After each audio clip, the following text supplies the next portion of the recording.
Hello বন্ধুরা, welcome back to my channel. কেমন আছো তোমরা সবাই? আশা করছি অনেক ভালো আছো। আর তোমরা ভাবছো যে সাজুগুজু করে কোথায় যাচ্ছি হচ্ছে যাবো মায়ের বাড়িতে। তো আর কি ষষ্ঠী আছে, তো ষষ্ঠীর জন্য যাওয়া হচ্ছে মায়ের বাড়িতে। কিছুদিন আগেই ঘুরে এসেছিলাম, তোমরা দেখেছিলে। তো আবারও একবার যাচ্ছি। আর এখন চলে এসেছি হচ্ছে দিদিভাইদের দোকানে।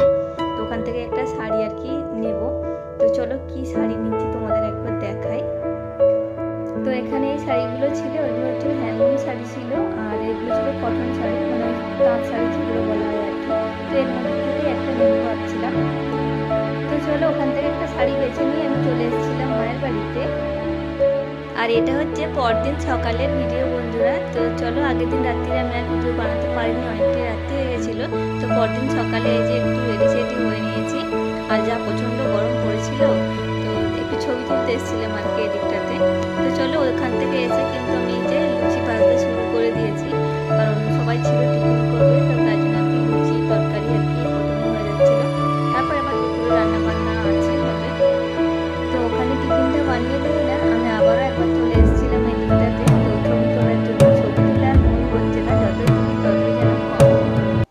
তো ওখান থেকে এসে আবারও আমি বসে গেছিলাম ফল কাটার জন্য। তো আজকে যেহেতু ছিল জামাই ষষ্ঠী, তাই কিছু রিচুয়ালস তো আছে, মানে ওই চিঁড়ে মুরগি খই মানে সব কিছু দিয়ে ফল টল দিয়ে যে জামাই ষষ্ঠী হয় আর কি। তো সেই রকমই মাকে আমি হেল্প করে দিচ্ছিলাম একটু, মানে সব কিছুতে, যাতে করে তাড়াতাড়ি হয়ে যায়। আর যেহেতু আমি আগের দিন রাত্রিরে গেছিলাম, তাই সকাল সকাল এগুলো করে নিচ্ছি। আর ওরা দু বোনে কিন্তু এখনও আসেনি। আর আমাদের তিনজনের না মানে অনেক দিন পর পরই দেখা হয়, কারণ আমি সব থেকে দূরে আর ওরা একটু কাছাকাছি থাকে। তো তাই জন্য কিন্তু ওরা হট করে মার কাছে আসতে পারে, তো আমি অনেক দিন ছাড়াই যাওয়া হয় আর কি বলতে গেলে। তো ওদের সঙ্গে একটু কমই দেখা হয়। তো একসঙ্গে তিনজন গেলে না মানে পুরো বাড়িটা হই হই হয়, কি বলবো।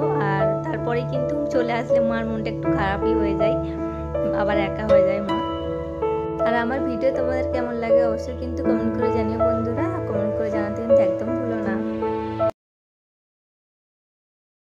আর এইদিকে হচ্ছে দেখো মা হচ্ছে মানে জামাইদেরকে আর কি যে রিচুয়ালসটা থাকে সেটা আর কি করছে, তো আশীর্বাদ করছে মা আর কি। তো চলো তারপরে তো দিদি আর কি ওই দিকটায় করছে আর আমি এই দিকটাতে, তো নাহলে আর কি তাড়াতাড়ি হবে না। তো তাই জন্য আর কি আমি এই দিকটাতেও বসিয়ে দিয়েছিলাম রান্নাটা। তো দিদিও চলে এসেছিলো আর বোনও চলে এসেছিলো। তো এদিকে আমি রান্নাটা সেরে নিচ্ছিলাম, একটু মাটন হচ্ছে আর কি।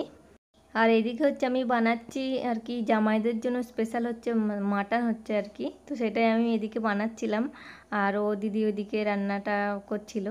আর হচ্ছে ষষ্ঠীতে আমরা হচ্ছে শুকনো মানে লুচি রুটি এইসব খাবো, আর জামাইদের জন্য স্পেশালি মাটন হচ্ছে। তো চলো, এদিকে আমার মাটনটা কষানো হয়ে গেছিলো। তো এটা একটু প্রেসারে দিতে হবে, নাহলে বড্ড শক্ত হয়। তো এটা আমি এখন প্রেসারে দিয়ে দেবো একটু জল দিয়ে। আর কাঠের উনুনে না অনেক দিন পর রান্না করলাম, অনেক দিন পর কেন মানে অনেক বছর পর রান্না করছি কাঠের উনুনে আবারও। আর এইদিকে দেখো মানে এখানে আর কি আমার বাড়ির সামনে পুকুর, অথচ আমি চান করি না। আর ওরা হচ্ছে যে গিয়ে খুব মজা করে স্নান করে এই পুকুরে। বিকেলের দিকে হচ্ছে তোমাদের দাদাভাই আর কি ফুচকা কিনে নিয়ে এসেছিল, আর সেটাই আর কি সবাই মিলে খাওয়া হচ্ছে।